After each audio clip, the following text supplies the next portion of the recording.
రెస్టారెంట్లో గొడవ జరిగినప్పుడే నేను ఇష్టపడ్డాను. గొడవ మధ్యలో ఆపేస్తే వెళ్ళిపోతావేమో అనుకుని కంటిన్యూ చేశాను. అందరూ నువ్వు చండాలంగా పాడుతున్నావు అన్నారు. కానీ నాకు మాత్రం పి సుశీల, జానకి, చిత్ర కంటే నీ గొంతే తీయగా ఉంది. ఉడికించాలని ఎంగిల్ పాలిచ్చాను.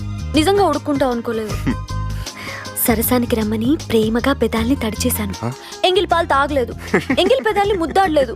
ఆడ మనసు అంత అలసా? పీక పిసికేయాలంత కోపం వచ్చింది తెలుసా?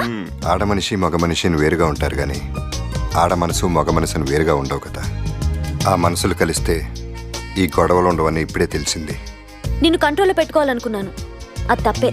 అయితే ఎలా కంట్రోల్లో పెట్టాలో టెక్నిక్ తెలిసింది. ప్రేమిస్తే చచ్చినట్టు కంట్రోల్లో ఉంటావని అర్థమైంది. ఒరేయ్, ప్రేమించరా బడుద్దాయి.